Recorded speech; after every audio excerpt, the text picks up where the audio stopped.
எல்ல ஒடிசி நானுஓயா புதிய ரயில் சேவை இன்று முதல் ஆரம்பம். கொழும்பு மனித புதைகுழிகளில் இருந்து 16 பேரின் எலும்புக்கூடுகள் மீட்பு.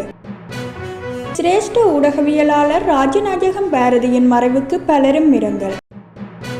யாழ் பல்கலைக்கழகத்தில் இரு மாணவர் குழுக்களிடையே மோதல்.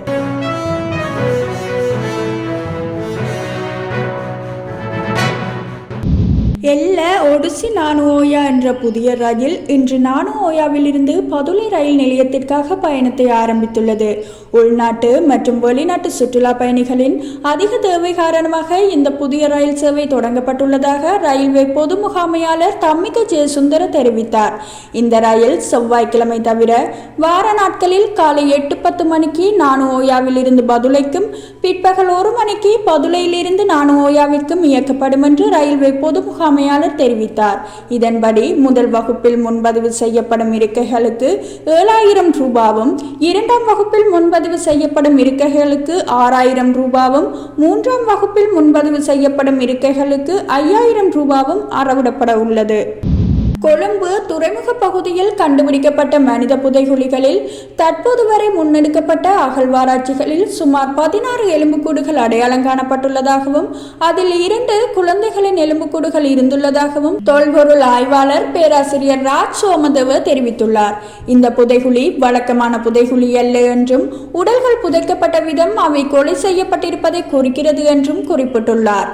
இது தொடர்பில் மேலும் அவர் கூறியுள்ளதாவது: இந்த நிகழ்வுகளுக்கான காலப்பகுதியை விஞ்ஞான ஆய்வுக்கு பிறகு தீர்மானிக்க முடியும். நீதிமன்றத்தின் அறிவுறுத்தல்களின்படி அறிக்கைகள் வழங்கப்படும். இதுவரை 13 எலும்புக்கூடுகள் அடையாளம் காணப்பட்டுள்ளதுடன் அதிக எண்ணிக்கையிலான உடைந்த பாகங்கள் கண்டுபிடிக்கப்பட்டுள்ளது. 3 பேரின் எலும்புக்கூடுகள் இன்னும் அடையாளம் காணப்படவில்லை. சிறு குழந்தையின் கையில் செம்பு கலந்த ஏதோ ஒன்றால் கரை ஏற்பட்டதையும் பேராசிரியர் சுட்டிக்காட்டியுள்ளார். கொழும்பு மேலதிக நீதவான் மஞ்சுள ரத்நாயக்க மற்றும் துறைமுக காவல்துறையின் பொறுப்பதிகாரி HMS ஜெயரத்ன அவர்களும் கலந்து கொண்டுள்ளனர். கொழும்பு துறைமுக பகுதியில் உள்ள மனித புதைகுழி அகழ்வாராய்ச்சிக்கு பேராசிரியர் ராஜ் சோமதேவ தலைமை தாங்குகிறார் என்பதும் குறிப்பிடத்தக்கது.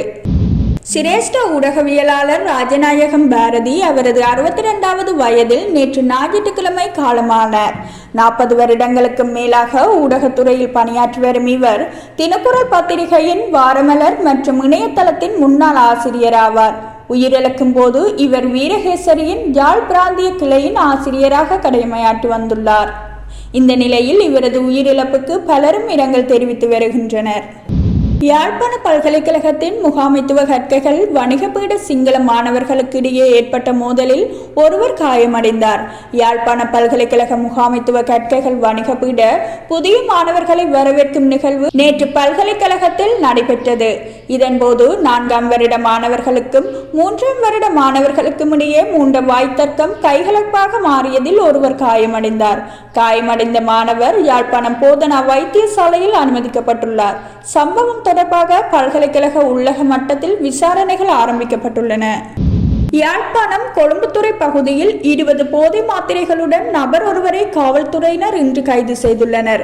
இந்த சந்தேக நபர் நீண்ட காலமாக போதை மாத்திரைகளை விற்பனை செய்து வந்தவர் என காவல்துறையினர் தெரிவித்துள்ளனர். மேலதிக விசாரணைகளின் பின்னர் அவரை நீதிமன்றத்தில் முன்னிலைப்படுத்துவதற்கான நடவடிக்கைகளை காவல்துறையினர் மேற்கொண்டு வருகின்றனர்.